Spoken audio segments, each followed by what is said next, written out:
नमस्कार विद्यार्थी मित्रांनो, MPSC जागरणवर आपले सहर्ष स्वागत आहे। आज आहे 1 जुलै 2026 आणि आजच्या दैनिक चालू घडामोडींवर आधारित महत्त्वाचे प्रश्न आपण या व्हिडिओमध्ये पाहणार आहोत। तरी सर्वप्रथम जर आपण नवीन असाल तर चॅनलला अवश्य सबस्क्राइब करा। चला तर मग आजच्या व्हिडिओला सुरुवात करूया। प्रश्न 1, अलीकडेच आंतरराष्ट्रीय संसदीय दिन केव्हा साजरा करण्यात आला आहे? याचे अचूक उत्तर आहे पर्याय बी, जून 30। स्पष्टीकरण, आंतरराष्ट्रीय संसदीय दिन दरवर्षी जून 30 रोजी साजरा केला जातो, जी वर्ष 1889 मधील IPUच्या स्थापनेची तारीख आहे। हा दिवस 2018 मध्ये संयुक्त राष्ट्र महासभेच्या एका ठरावाद्वारे स्थापित करण्यात आला होता। प्रश्न 2, अलीकडेच यमुना जल प्रकल्प लागू करण्यासाठी हरियाणा आणि कोणत्या राज्याने सामंजस्य करारावर स्वाक्षरी केली आहे? याचे अचूक उत्तर आहे पर्याय सी, राजस्थान। स्पष्टीकरण, हरियाणा आणि राजस्थान सरकारने दिल्लीत यमुना जल प्रकल्पाच्या उभारणी आणि अंमलबजावणीच्या करारावर स्वाक्षऱ्या केल्या। गृहमंत्री अमित शहा यांनी या प्रसंगी सांगितले की या करारामुळे हरियाणा आणि राजस्थानमधील लोकांची गेल्या जवळपास 3 दशकांपासून प्रलंबित असलेली पाण्याची समस्या सुटली आहे। राजस्थान राज्याची माहिती, राजधानी जयपूर, मुख्यमंत्री भजनलाल शर्मा, राज्यपाल हरिभाऊ किसनराव बागडे। आता पाहू राजस्थानशी संबंधित इतर चालू घडामोडी। जगातील सर्वोत्तम कला आणि सांस्कृतिक शहरे या यादीत भारतीय शहर जयपूरला 18वे स्थान मिळाले। मेसालिना विष्णोई नावाच्या सरड्याच्या एका नवीन प्रजातीचा शोध राजस्थानमध्ये लागला। राजस्थानच्या वैद्यकीय आणि आरोग्य विभागाला दक्षिण पूर्व आशिया क्षेत्रासाठी जागतिक आरोग्य संघटनेच्या world no tobacco day award 2026 म्हणजेच जागतिक तंबाखूविरोधी दिन पुरस्कार 2026 ने सन्मानित करण्यात आले। गृहमंत्री अमित शहा यांनी बिकानेरजवळील सांचू चौकी येथे प्रहरी संमेलनाला संबोधित केले। राजस्थान सरकारने जलस्रोतांच्या पुनरुज्जीवनासाठी वंदे गंगा जल संरक्षण जन अभियान 2026 सुरू केले। ऑइल इंडिया लिमिटेडने राजस्थानमधील दांडेवाला फील्डमध्ये नवीन वायूसाठा शोधला। प्रश्न 3, अलीकडेच कोणी WMOचा सर्वोच्च वैज्ञानिक सन्मान IMO पुरस्कारच जिंकला आहे? याचे अचूक उत्तर आहे पर्याय बी, फ्लोरेन्स राबियर। स्पष्टीकरण, जागतिक हवामानशास्त्र संघटनेचा सर्वोच्च वैज्ञानिक सन्मान आंतरराष्ट्रीय हवामानशास्त्र संघटना IMO पुरस्कारच डॉक्टर फ्लोरेन्स राबियर फ्रान्स यांना देण्याची घोषणा करण्यात आली आहे। त्यांना हा पुरस्कार संख्यात्मक हवामान अंदाज पुढे नेण्यासाठी आणि वैज्ञानिक शोधांचे समाजोपयोगी सेवांमध्ये रूपांतर करण्यातील त्यांच्या अग्रगण्य योगदानासाठी देण्यात आला आहे। आता पाहू इतर महत्त्वाचे पुरस्कार। जयनेंद्र जैन यांना भौतिकशास्त्रातील वुल्फ पुरस्कार 2025 ने सन्मानित करण्यात आले। जीवशास्त्रातील असाधारण योगदानासाठी गौतम डे यांना AMBO गोल्ड मेडल 2026 ने सन्मानित करण्यात आले। भारतीय नौदलाचे लेफ्टनंट कमांडर सूरज प्रसार यांना शौर्य चक्र ने सन्मानित करण्यात आले। FE बेस्ट बँक्स अवॉर्ड्स 2026 मध्ये बँकर ऑफ द इयर चा पुरस्कार के सत्यनारायण राजू यांना मिळाला। 2026 प्रिन्सेस ऑफ अस्टुरियस स्पोर्ट्स अवॉर्ड मिळवणारे लिओनेल मेसी हे पहिले फुटबॉल खेळाडू ठरले।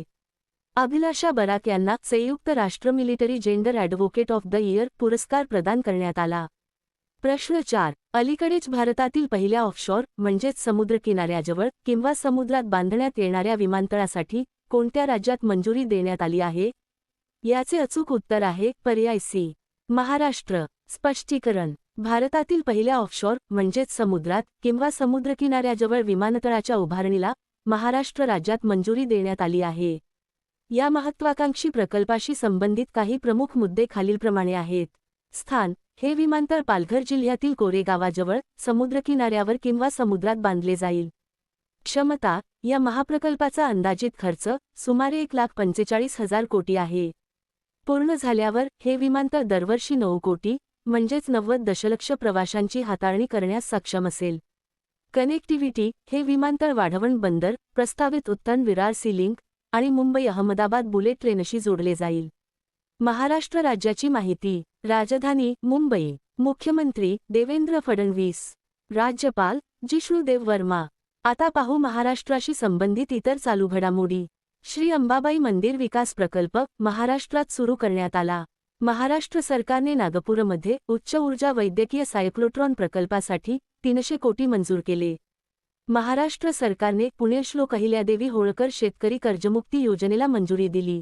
भारताच्या महाराष्ट्र राज्यात इस्रायलसोबत झालेल्या करारांतर्गत पिनाका मल्टी बॅरल रॉकेट लॉन्चरचे उत्पादन केले जाईल.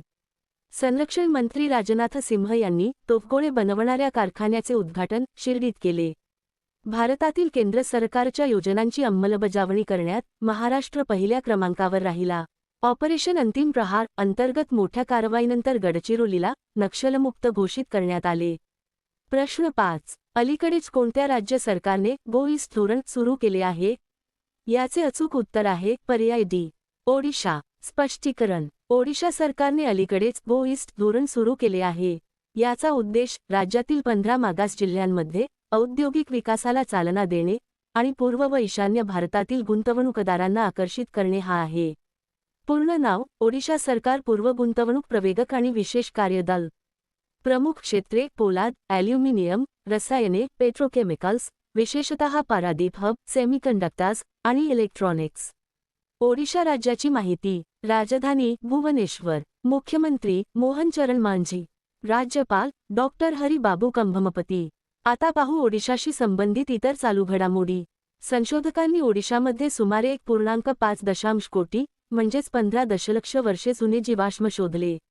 DRDOने ओडिशाच्या डॉक्टर APJ अब्दुल कलाम बेटावरून long range land attack cruise मिसाईलची यशस्वी चाचणी घेतली. जगन्नाथ मंदिर हे ट्रेडमार्क मिळवणारे देशातील पहिले मंदिर ठरले आहे. महिलांचा आणि धरणीमातेच्या सुपिकतेचा आदर करण्यासाठी प्रामुख्याने ओडिशामध्ये राजा महोत्सव साजरा करण्यात आला.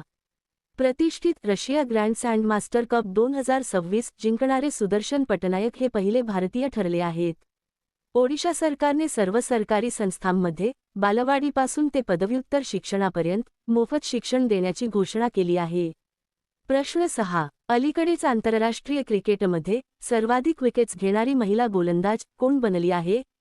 याचे अचूक उत्तर आहे पर्याय बी, दीप्ती शर्मा. स्पष्टीकरण. भारतीय महिला क्रिकेट संघाची स्टार अष्टपैलू खेळाडू दीप्ती शर्मा आंतरराष्ट्रीय महिला क्रिकेटमध्ये सर्वाधिक 356 विकेट्स घेणारी गोलंदाज बनली आहे.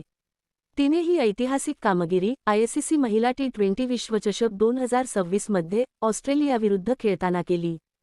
तिने भारताची दिग्गज वेगवान गोलंदाज झुलन गोस्वामी 355 विकेट्स हिला मागे टाकून हे स्थान मिळवले आहे. प्रश्न 7. अलीकडेच ब्रेकिबॅक्टेरियम नेताजी नामक जीवाणूची म्हणजेच बॅक्टेरियाची नवीन प्रजाती कोणत्या राज्यात शोधली गेली आहे? याचे अचूक उत्तर आहे पर्याय सी, पश्चिम बंगाल. स्पष्टीकरण. ब्रेकिबॅक्टेरियम नेताजी जीवाणूची नवीन प्रजाती पश्चिम बंगालमधील हुगळी नदीच्या क्षेत्रात शोधली गेली आहे. हे नामकरण प्रसिद्ध भारतीय स्वातंत्र्यसेनानी सुभाषचंद्र बोस नेताजी यांच्या सन्मानार्थ करण्यात आले आहे. पश्चिम बंगाल राज्याची माहिती. राजधानी कोलकाता. मुख्यमंत्री सुवेंदु अधिकारी. राज्यपाल RN रवी. आता पाहू पश्चिम बंगालशी संबंधित इतर चालू घडामोडी. पंतप्रधान मोदींनी कोलकात्यामध्ये स्वदेश निर्मित नौदलाच्या 3 जहाजांचे INS दुनागिरी, INS संशोधक आणि INS अग्रेचे अनावरण केले. नेव्हा म्हणजेच नॅशनली विधान ॲप्लिकेशन लागू करणारे पश्चिम बंगाल हे 33वे राज्य बनले आहे. आयुष्मान भारत प्रधानमंत्री जन आरोग्य योजना लागू करणारे पश्चिम बंगाल हे 36वे राज्य बनले आहे. ऋतव्रत बॅनर्जी पश्चिम बंगाल विधानसभेचे विरोधी पक्षनेते बनले. जगातील सर्वात मोठा दही उत्पादन प्रकल्प कोलकात्यामध्ये उभारला जाईल. भारत सरकारद्वारे आंतरराष्ट्रीय योग दिन 2026च्या मुख्य सोहळ्याचे यजमान शहर म्हणून कोलकात्याची घोषणा करण्यात आली आहे. प्रश्न 8. अलीकडेच कोणत्या राज्याच्या जांभळी तूर आणि छतरिया भात यांसह 4 पारंपरिक पिकांना भौगोलिक मानांकन म्हणजेच GI टॅग प्रदान करण्यात आला आहे?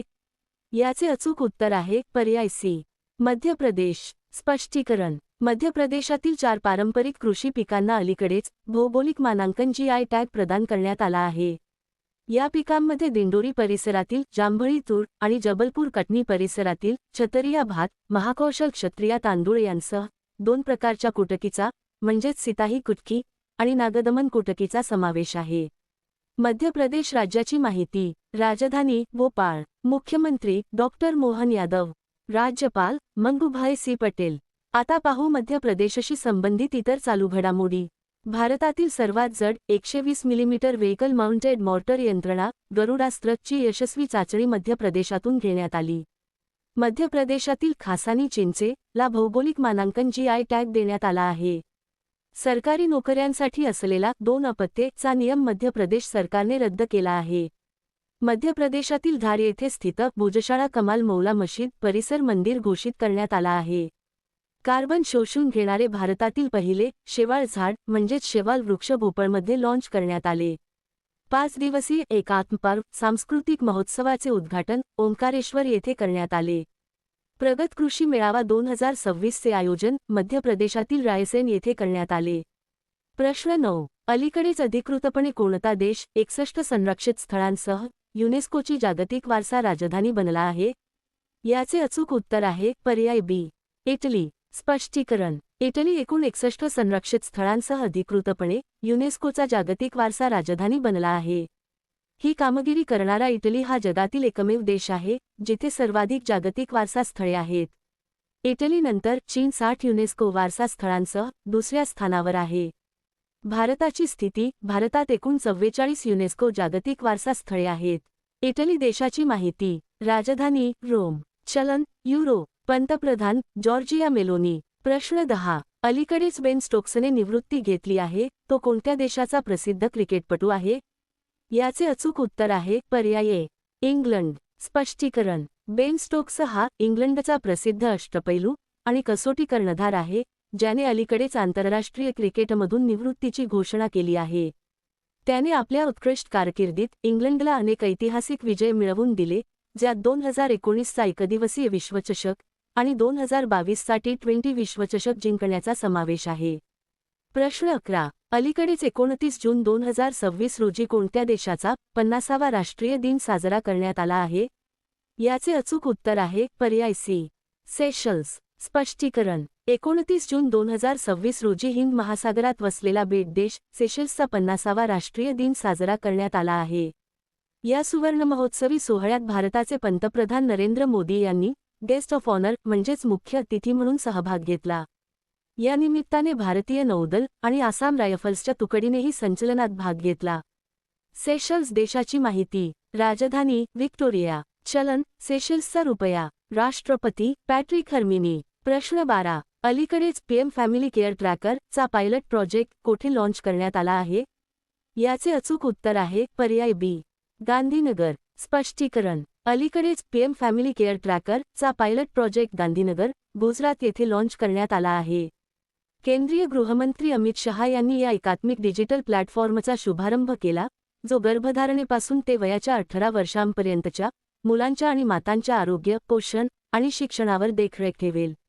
आता मागील व्हिडिओतील प्रश्न. अलीकडेच भारतात एका रस्त्याला डोनाल्ड ट्रम्प यांचे नाव कोठे देण्यात आले आहे? याचे अचूक उत्तर आहे पर्याय सी. तेलंगणा. आता पाहू अतिशय महत्त्वाचे उजळणी प्रश्न. FATFचे नवीन उपाध्यक्ष विवेक अग्रवाल बनले आहेत. जवाहरलाल नेहरू बंदर हे भारताचे सर्वोत्तम कंटेनर बंदर घोषित करण्यात आले आहे. अबिय अहमद यांची इथिओपियाच्या पंतप्रधानपदी नियुक्ती करण्यात आली आहे. उल्हास उपक्रमांतर्गत उत्तराखंड हे भारताचे 6वे पूर्ण साक्षर राज्य बनले आहे. नॉर्वेमधील प्राथमिक शाळांमध्ये जनरेटिव्ह AI साधनांच्या वापरावर जवळपास पूर्णपणे बंदी घातली जात आहे. त्रिपुराच्या कृषी आणि शेतकरी कल्याण विभागाने नवी दिल्ली येथे अनानस उत्सव 2026 चे आयोजन केले होते. फिफाने नेपाळच्या फुटबॉल संघाला निलंबित केले आहे. भारतातील सर्वात उंच पवनचक्की कर्नाटकमध्ये स्थापित करण्यात आली आहे. महिलांसाठी प्रियदर्शिनी मोफत बस प्रवास योजना केरळमध्ये सुरू करण्यात आली आहे. मेटा प्लॅटफॉर्म्सच्या अंतर्गत व्हॉट्सॲपचे ग्लोबल हेड म्हणून कुणाल शाह यांची नियुक्ती करण्यात आली आहे. तुषार मेहता यांची भारताचे सॉलिसिटर जनरल म्हणून नियुक्ती करण्यात आली आहे. डॉक्टर बिनोय जॉर्ज यांची उरुग्वेमध्ये भारताचे राजदूत म्हणून नियुक्ती करण्यात आली आहे. भारताच्या पुरुष हॉकी संघाने अंडर-18 आशिया चषक जिंकला. चीनच्या लाइन शाईनला जगातील सर्वात वेगवान सुपरकॉम्प्युटर घोषित करण्यात आले आहे. खीर भवानी मेळ्याचे आयोजन जम्मू आणि काश्मीरमध्ये करण्यात आले होते.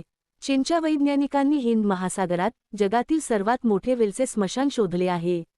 इंटेलिजन्स ब्युरोचे नवीन संचालक म्हणून महेश दीक्षित यांची नियुक्ती करण्यात आली आहे. जगन्नाथ मंदिर हे ट्रेडमार्क मिळवणारे देशातील पहिले मंदिर ठरले आहे. ईशान्येतील सर्वात मोठ्या सेंद्रिय मसाला प्रक्रिया प्रकल्पाचे उद्घाटन मेघालयात करण्यात आले. आता तुमच्यासाठी प्रश्न. अलीकडेच पंतप्रधान मोदी यांना कोणत्या देशाचा सर्वोच्च नागरी पुरस्कार guardian of the blue horizon प्रदान करण्यात आला आहे? दिलेल्या पर्यायातून या प्रश्नाचे अचूक उत्तर कमेंट बॉक्समध्ये नक्की द्या. उद्या पुन्हा भेटू पुढील भागात. धन्यवाद.